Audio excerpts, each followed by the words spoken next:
Hello dear students, welcome you all once again in the Infinity Classes Gorakhpur. आप सभी का infinity classes Gorakhpur में एक बार फिर से स्वागत है। तो चलिए आज इस लेक्चर में एक नए जोश, एक नए एनर्जी के साथ जो है फास्ट एंड फ्यूरियस सीरीज का एक और बेहतरीन सा लेक्चर आप लोगों के लिए लेकर के आए हैं। जैसे कि पिछले वाले लेक्चर्स में हमने जो है इम्पल्स और मोमेंटम, जो हमारा पिछला लेक्चर था अभी इम्पल्स और मोमेंटम, यानी यहां तक हम लोगों ने जो है अपने सिलेबस को या कह सकते हैं टॉपिक को कवर कर लिया था। इसके बाद अब जो आज हमारा टॉपिक होगा, जैसे हमने पहले वाले लेक्चर में देखा था फोर्स क्या था, उसके टाइप देखे थे, फिर उसके बाद मैंने न्यूटन के फर्स्ट सेकेंड थर्ड लॉ इस तरह से बारी बारी से एक एक चीजें बताई थी, तो उसमें हमने फर्स्ट लॉ को डिस्कस कर लिया था। आज जो है हम इस लेक्चर में जो है न्यूटन के सेकेंड लॉ ऑफ मोशन को जो है डिस्कस करेंगे, राइट। तो आज का टॉपिक तो आप लोग को समझ में आ गया क्या होने वाला है, यानी कि Newton second law of motion. इस वीडियो के दौरान, इस पूरे लेक्चर के दौरान जो है सारी जो है डिस्कशन हमारी सेकेंड लॉ ऑफ मोशन पे ही चलेंगी। तो चलिए शुरू करते हैं, ज्यादा टाइम वेस्ट नहीं करेंगे। सबसे पहले अपने हम टॉपिक को यहां बोर्ड पे मेंशन कर लेते हैं। हमारा टॉपिक है आज का Newton second law of motion. Newton NEWTON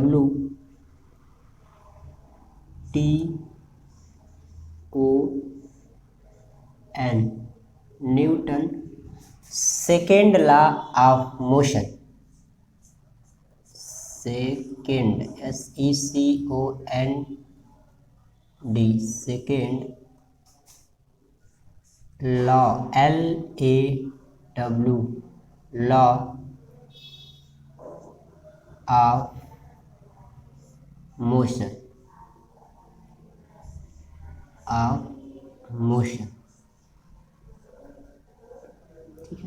Newton second law of motion.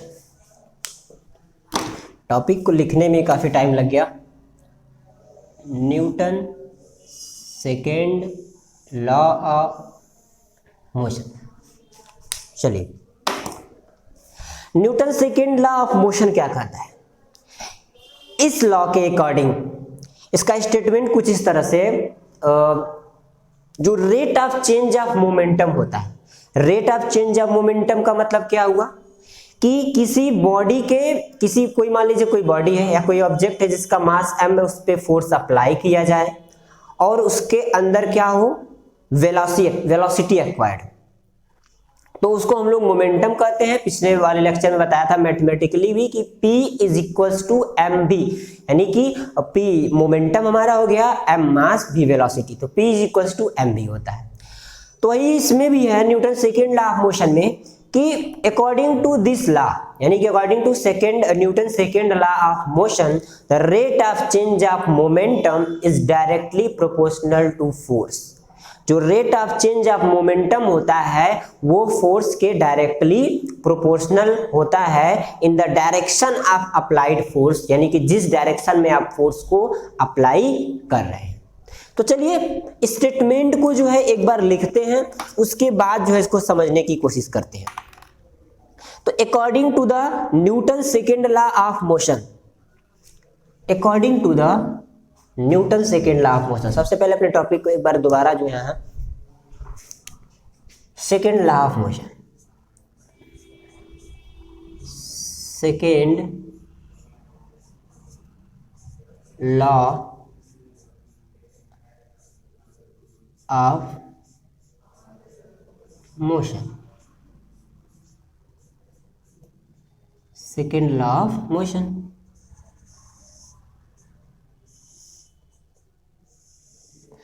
अब इस स्टेटमेंट को लिखते हैं according to this law,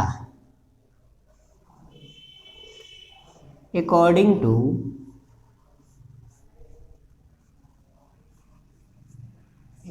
to this लिख सकते हैं क्या, according to Newton second law of motion, Newton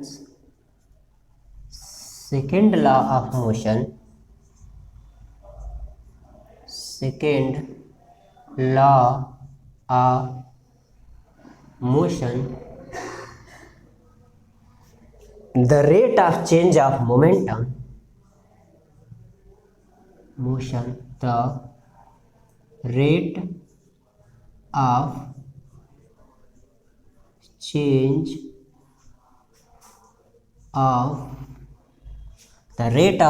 of momentum is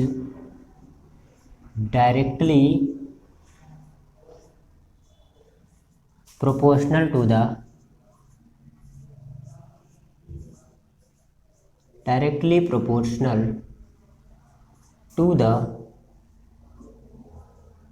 applied force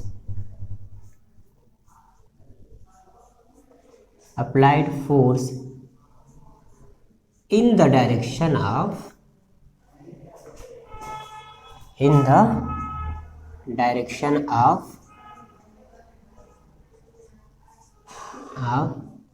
force। Clear? अब इसको जरा एक बार समझ भी लेते हैं। According to the Newton's second law of motion, the rate of change of momentum is directly proportional to the applied force। Newton के second law के अकॉर्डिंग जो rate of change of momentum होता है वह जो है अप्लाइड फोर्स के directly proportional होता है। डायरेक्टली प्रोपोर्शनल दैट मीन्स आपने जितना ज्यादा फोर्स अप्लाइड किया उसका उतना ही जो है मोमेंटम होगा in the direction of force. और मोमेंटम किस डायरेक्शन होगा? जिस डायरेक्शन में आपने फोर्स अप्लाइड किया है उसी डायरेक्शन में ही आपका मोमेंटम भी होगा। तो ये था Newton second law of motion का जो है एक छोटा सा डेफिनेशन, छोटा सा बिल्कुल सटीक है एकदम, इससे ज्यादा ब्रॉड करने की जरूरत नहीं है। अब इसको जो है मैथमेटिकली कैसे रिप्रेजेंट, ये तो स्टेटमेंट के थ्रू हो गया। अब कोई फार्मूला इसका पूछ दे कि फार्मूला क्या होगा, यानी कि न्यूटन सेकेंड ऑफ मोशन से क्या फार्मूला डिराइव हो रहा है, उसको कैसे हम लोग समझे। तो चलिए उसको हम लोग समझने की कोशिश करते हैं। तो यहां हम लोग इसको मैथमेटिकली जो है इसका फार्मूला देखेंगे। रिप्रेजेंटेशन, REPRESEN, रिप्रेजेंटेशन किस चीज का? Representation of formula.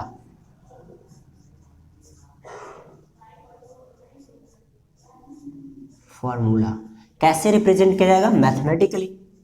तो MATHEATICALOI, ठीक है। मैथमेटिकली इसको रिप्रेजेंट करते हैं। Representation of formula mathematically. अब कैसे होगा ये? जैसे स्टेटमेंट से ही मैं समझाऊंगा इसको, बिल्कुल जो भी स्टेटमेंट लिखा गया है उसी से। पहले लिखा है कि rate of change of momentum is directly proportional to the applied force, यानी कि जो हम यहाँ फोर्स अप्लाई कर रहे हैं, ध्यान दीजिएगा, फोर्स जो हम अप्लाई कर रहे हैं वो डायरेक्टली प्रोपोर्शनल है किसके? Rate of change of momentum के। Rate of change of momentum के। अब आप लोग को कंफ्यूजन हो रहा होगा, अभी भी जो है केवल डेफिनेशन समझाया जा रहा है, यानी कि स्टेटमेंट लिख करके समझाया जा रहा है, अभी भी कुछ नहीं समझ में आ रहा है। तो चलिए फिर से समझते हैं इसको, एक एग्जाम्पल के थ्रू मैं इसको समझाता हूं। एग्जाम्पल देखिए, एग्जाम्पल जैसे सपोज कीजिए ये आपके पास कोई ऑब्जेक्ट है, मैंने एक जो है ऑब्जेक्ट ले लिया। ऑब्जेक्ट मैं बार बार एक ही चीज बनाता हूं। सपोज कीजिए आपके पास ये रही एक कार,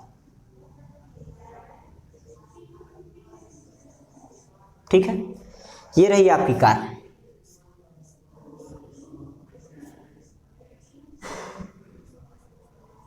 कुछ इस तरह से सपोज कीजिए आपका ऑब्जेक्ट है।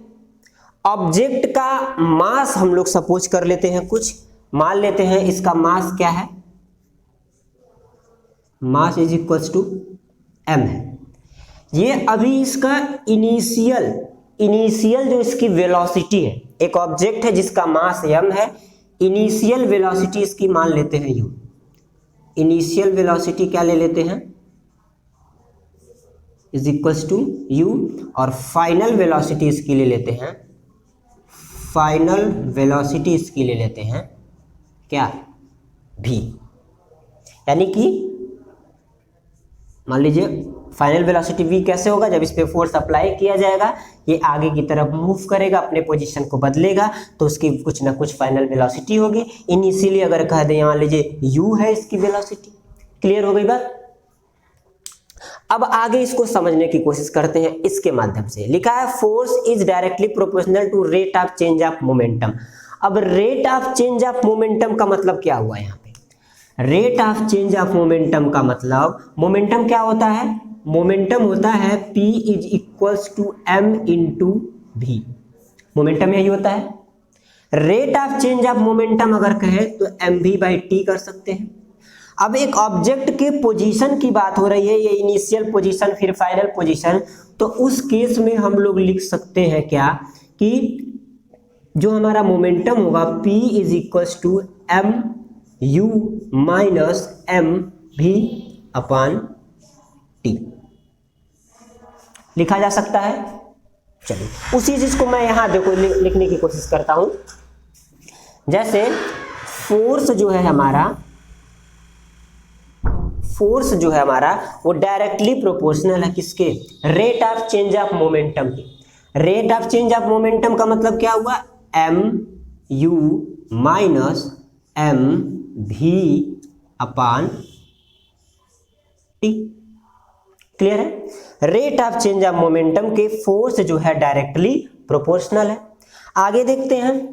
अब फोर्स, इसको ऐसे ही रहने दीजिए, force is directly proportional to, इसमें से जो ऑब्जेक्ट है उसका मास क्या यहां से यहां जाएगा, अगर पोजीशन को चेंज करेगा तो मास बदल जाएगा, नहीं मास वही रहेगा। तो जब मास वही रहेगा तो हमने मास ले लिया यहां से कॉमन, तो बचा क्या, u माइनस v अपान, सॉरी यहां थोड़ा सा मिस्टेक हो गया, mv minus u, mv minus mu, mv minus mu, तो यहां भी सही कर लेते हैं, mv minus mu, final minus initial, तो यहां भी हो जाएगा v minus u upon T हो गया। चलिए आगे देखते हैं इसी को। अब ये जो v minus U upon T है, change in velocity with respect to time, change in velocity with respect to time, इसको जो है क्या किया जा सकता है, यहां पे आइए देखते हैं क्या है, force is directly proportional to m v minus U upon T, तो हम लोग लिख सकते हैं F is directly proportional to m a। कैसे, क्योंकि हमें पता है as we know that v minus U upon T is equals to a। Final velocity minus initial velocity upon time taken is equals to acceleration. Acceleration क्या होता है, rate of change of velocity with respect to time is known as acceleration, तो हम इसके जगह पे m a लिख सकते हैं। अब प्रोपोर्शनलिटी का अगर साइन हटाते हैं तो F इज इक्वल्स टू आ जाएगा आपका, कोई कांस्टेंट लगा लीजिए m a, F is equals to क्या आ गया m। देखिए अभी तक आप लोगों ने डायरेक्ट फार्मूला देखा होगा न्यूटन के सेकेंड लॉ ऑफ मोशन में, कि बार बार वही Newton second law of motion यही कहता है कि force is directly proportional to m into A. लेकिन कैसे, यहां आप लोग स्टेप वाइज देख लीजिए कि कैसे जो है फोर्स जो है बॉडी के मास और उसके एक्सेलरेशन के डायरेक्टली प्रोपोर्शनल है। तो F इज इक्वल टू के एम ए, यहां तक तो बात समझ में आ गई। अब एक क्वेश्चन दिमाग में आएगा कि सर यहाँ के तो नहीं हमने पढ़ा है, के कैसे आ गया, तो भाई देखिए के कैसे आ जा रहा है। अगर हम यहाँ k इज इक्वल टू ले लेते हैं 1, तो हो जाएगा आपका F is equal to m a होगा, लेकिन कैसे होगा। अब इसको समझते हैं एग्जाम्पल के थ्रू कि कैसे जो है हम k इज इक्वल टू 1 कैसे k इज इक्वल टू 1 हम ले सकते हैं यहाँ पे। तो सपोज कीजिए एक कोई ऑब्जेक्ट है, एग्जाम्पल में ऑब्जेक्ट है, ठीक है, उसका मास हमने ले लिया m, उसका मास क्या हो गया, ऑब्जेक्ट का मास क्या हो गया, m हो गया। उसका जो एक्सेलरेशन हमने ले दिया 1 मीटर पर सेकेंड स्क्वायर, एक्सेलरेशन क्या ले लिया हमने 1 मीटर पर सेकेंड स्क्वायर। तो हमारा और हमने उस पर जो फोर्स अप्लाई किया जा रहा है वो हमने ले लिया 1 न्यूटन।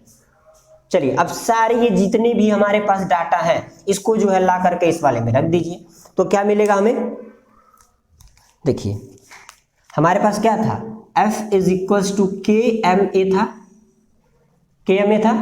अब हमने क्या किया, F इज इक्वल्स टू 1 रखा, K वही है, मास बॉडी की 1 थी, एक्सेलरेशन 1 था, तो जरा बताइए 1 इज इक्वल्स टू K, तो क्या K इज इक्वल्स टू 1 मिल गया कि नहीं मिल गया, बात समझ में आ गई। तो K इज इक्वल्स टू 1 हमारा कुछ इस तरह से आ गया। तो हमें यहाँ जो है बाय डेफिनेशन या कह सकते हैं स्टेटमेंट के थ्रू जो है न्यूटन का सेकेंड लॉ समझ में आ गया, और स्टेटमेंट के साथ साथ मैंने जो है मैथमेटिकली जो है इस फार्मूले को आपको यहाँ डिराइव करके भी दिखा दिया कि किस तरह से force is equals to mass into acceleration होता है। ये सारी चीजें समझ में आ गई। अभी भी कोई दिक्कत आ रही है, अभी भी मतलब अगर स्टेटमेंट हो गया, मैथमेटिकली इसका फार्मूला भी डिराइव करवा दिएगा, फिर भी दिक्कत आ रही है, तो होती है चीजें कि अगर आप डेली लाइफ में उसको प्रैक्टिकली जो है ऑब्जर्व कर रहे हैं चीजों को, तो वो उससे भी तेज समझ में आती है। तो चलिए क्या करते हैं, इसको जो है जो हमारा न्यूटन का सेकेंड लॉ है इसको जो है एक एग्जांपल के थ्रू समझते हैं कि कैसे जो है फोर्स हमारा डायरेक्टली मास के प्रोपोर्शनल है, एक्सेलरेशन के प्रोपोर्शनल है, और उसके साथ ही साथ जो है हमारा टाइम है उसके कैसे इनवर्सली प्रोपोर्शनल है। तो चलिए एग्जांपल के थ्रू हम तीनों को समझने की कोशिश करते हैं। यहाँ एग्जाम्पल, इसको जरा ध्यान से समझिएगा, 3 स्टेप में मैं इसको बताऊंगा एग्जाम्पल को ही, इसलिए पहले डिवाइड कर दे रहा हूं। फर्स्ट स्टेप, सेकेंड स्टेप, और यह है आपका थर्ड स्टेप। फर्स्ट, सेकेंड और ये थर्ड, ये यहां से क्लियर है। सपोज कीजिए आपके पास 2 ऑब्जेक्ट है या 2 कोई बॉडी है, एक का मास 5 kg, दूसरे का भी मास हमने ले लिया 5 kg, क्लियर, दोनों का मास आपने 5 kg ले लिया। इस बॉडी को जो है या इस बॉडी के ऊपर आपने जो है फोर्स अप्लाई किया F is equals to 20 newton का, और इस बॉडी पे आपने फोर्स अप्लाई किया F is equals to 50 newton का। ध्यान से समझिएगा। तो जरा आप हमें बताइए कि कौन सी बॉडी जो है जल्दी डिस्प्लेस होगी या किस पे ज्यादा फोर्स लगाया गया। तो भाई सेकेंड वाली बॉडी जो जिसका मास जो है 5 kg है उस पे 50 न्यूटन का फोर्स लगाया गया, और उसका मास कितना है 5 kg है। ध्यान से समझिएगा इस बात को। अब आगे क्या होगा, मैंने पहला फैक्टर लिया कि force is directly proportional to mass, force is directly proportional to mass, तो जिसका ज्यादा मास होगा उस पे जो है उतना ज्यादा फोर्स अप्लाई करना पड़ेगा। पहली चीज निकल के आई, जिसका ज्यादा मास होगा जिस ऑब्जेक्ट का उस पे उतना ज्यादा फोर्स अप्लाई किया आपने। यहाँ लेकिन दिख रहा है क्या कि आप में जो दोनों ऑब्जेक्ट का मास सेम है, लेकिन आपने एक ऑब्जेक्ट पे जो है फोर्स 50 न्यूटन का लगाया है। तो जब आपने एक ऑब्जेक्ट पे फोर्स 50 न्यूटन का लगाया है तो जरा बताइए इसमें ही एक्सेलरेशन पहले होगा या इस कह सकते हैं इसमें एक्सेलरेशन ज्यादा होगा। तो फोर्स के कहीं ना कहीं डायरेक्टली प्रोपोर्शनल हो रहा है एक्सेलरेशन, के नहीं हो रहा है, फोर्स के डायरेक्टली प्रोपोर्शनल समझ में आ रहा है एक्सेलरेशन। चलिए सेकेंड की बात करते हैं। अब मान लीजिए आपके पास यहां 2 कैरी बैग्स हैं इस तरह से, ये दोनों को एक ही साथ अटैच कर लिया आपने 2 कैरी बैग्स को, ठीक। और ये दोनों जो हैं आपके मिला लेते हैं। अगर मान लीजिए ये जो है 20 kg और ये भी जो है 20, तो टोटल कितना हो गया 40 kg का हो गया। और यहाँ एक सिंगल कैरी बैग है जिसका मास क्या है 10 kg है। ठीक, तो इस पे फोर्स लगाते हैं, इस पे भी आपने फोर्स लगाया। जरा हमें ये बताइए कि ये जो पहली वाली बॉडी है या पहला चीज जो है, यहाँ दूसरा वाला जो है, किस पे जो है आप ज्यादा फोर्स लगाएंगे उस बॉडी को डिस्प्लेस करने के लिए या पोजीशन को बदलने के लिए? तो भाई जाहिर सी बात है, जिस ऑब्जेक्ट का मास ज्यादा है उसको डिस्प्लेस करने के लिए, पोजीशन को बदलने के लिए आपको ज्यादा फोर्स लगाना पड़ रहा है। तो कहीं ना कहीं आपको इसमें क्या दिखा कि फोर्स जो है वो मास के भी डायरेक्टली प्रोपोर्शनल है। बात समझ में आई कि फोर्स, देखिए ये 40 kg का जो है ऑब्जेक्ट है आपका, तो 40 kg का है तो आपको फोर्स भी तो ज्यादा लगाना पड़ेगा। आप जो है इसको इस पे फोर्स लगाएंगे कम से कम, मान लीजिए इस पे आप 20 न्यूटन का फोर्स लगा रहे हैं और इस पे आप 10 ही न्यूटन का फोर्स लगा रहे हैं, तो क्या फोर्स मास के डायरेक्टली प्रोपोर्शनल नहीं है? बिल्कुल है। तो यहां से दो चीजें हमको मिली, force is directly proportional to mass और force is directly proportional to acceleration. तीसरे फिगर में आते हैं। तीसरे फिगर में क्या है उसको भी जरा ध्यान से समझते हैं। मान लीजिए वही आपका ऑब्जेक्ट है 5 kg का, 5 kg का हमने दो ऑब्जेक्ट ले लिया, ठीक है। एक पे आपने जो है 50 न्यूटन का लगाया और एक पे 10 न्यूटन का। चलिए एक ऑब्जेक्ट ये रहा, दूसरा ऑब्जेक्ट ये रहा, दोनों का मास वही 5 kg। आपने एक पे फोर्स लगाया 20 न्यूटन का, एक पे फोर्स लगाया आपने 30 न्यूटन का। ठीक, तो जिस पे आपने 30 न्यूटन का फोर्स लगाया और एक पे आपने किसका लगाया 20 न्यूटन का फोर्स लगाया। अब इनवर्सली के रिलेशन को समझते हैं, इनवर्सली के रिलेशन को, जिसका फोर्स यहाँ पे कम है, ठीक है ना, जिसका फोर्स क्या है आपको यहाँ कम दिया हुआ है, आपने 20 न्यूटन का ही फोर्स लगाया, तो उस ऑब्जेक्ट को, उसके पोजीशन को बदलने में आपको ज्यादा समय लगेगा। एक बार फिर से समझिए इसको। जैसे ये 5 kg की बॉडी यहाँ भी है, 5 kg का यहाँ भी है, फोर्स आप यहाँ 20 का लगा रहे हैं, 20 न्यूटन का, यहाँ 30 न्यूटन का। ये कम फोर्स है, कम अमाउंट में फोर्स लगा रहे हैं, तो बॉडी अपने पोजीशन को जब बदलेगी तो टाइम ज्यादा लेगी। क्यों ज्यादा लगेगी? क्योंकि अब मिनिमम अमाउंट में फोर्स लगा रहे हैं। और यहाँ आपने क्या किया, वही बॉडी है, सेम मास है, लेकिन फोर्स कितने का लगा रहे हैं 30 न्यूटन का। तो जब ज्यादा अमाउंट में फोर्स लगा रहे हैं तो बॉडी जल्दी जो है डिस्प्लेस कर जाएगी, पोजीशन को अपने बदल जाएगी। तो यहां से आपको क्या देखने के लिए मिला कि जो फोर्स है हमारा वो टाइम के इनवर्सली प्रोपोर्शनल है। बात क्लियर हुई? फोर्स जो है यहाँ टाइम के इनवर्सली प्रोपोर्शनल है। तो तीनों चीजें यहाँ पे समझ में आ गई, जो हमने यहाँ पे अभी फार्मूले में देखा था कि force is equals to mass into acceleration. Force mass के डायरेक्टली प्रोपोर्शनल है, एक्सेलरेशन के डायरेक्टली प्रोपोर्शनल है, लेकिन टाइम के इनवर्सली प्रोपोर्शनल है, जो कि आपको यहाँ दिख रहा था। क्लियर? तो इस हिसाब से हमने इस एग्जाम्पल के थ्रू जो है तीनों चीजें समझ ली, किस तरह से डायरेक्टली और इनवर्सली का रिलेशन हमें यहां देखने को मिल रहा है। क्लियर हो गई कंसेप्ट? ऐसे ही आपको बहुत सारे जो है, जैसे मोमेंटम कहा जाता है power of motion, power of motion of an object, momentum होता है ना। एग्जाम्पल एक देते हैं, जैसे आप क्रिकेट खेलते होंगे, सभी लोग क्रिकेट खेले होंगे, कुछ खेल भी रहे होंगे अभी भी, कुछ आगे भी खेलेंगे। तो जब क्रिकेट बॉल जो आती है कैच करने के लिए, तो जब हम उसको कैच करते हैं तो क्या जैसे आती है उसको ऐसे करके कैच करते हैं? नहीं। आप क्या करते हैं, जब भी कोई कैप्चर करना रहता है, बॉल को कैच करना रहता है, तो आप बॉल को लेते इसे पीछे की तरफ लाते हैं। क्यों? क्योंकि आप चाहते हैं कि उस बॉल की जो है वेलोसिटी जो है मिनिमम कर दी जाए, और जितनी ही मिनिमम वेलोसिटी हो जाएगी आपको चोट कम लगेगा। आप डायरेक्ट ऐसे कैच करने की कोशिश करेंगे, चोट ज्यादा लगेगा, क्योंकि उसके अंदर मोमेंटम ज्यादा है।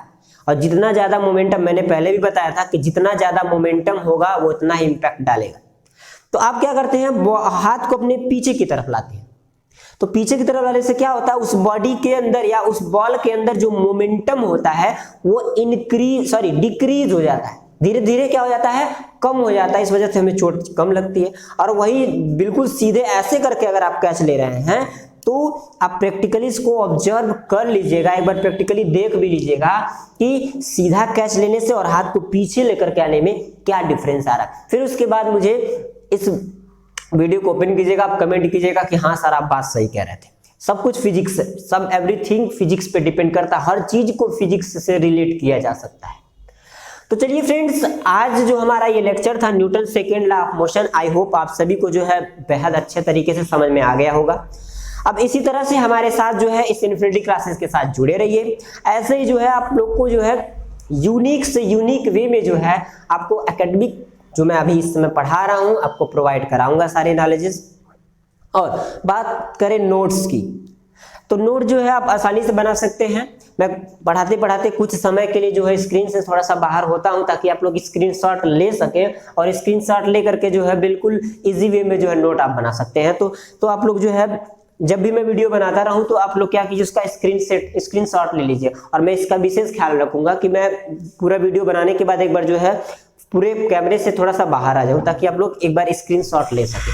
ठीक है, तो चलिए आज के लेक्चर को हम यहीं पे करते हैं क्लोज।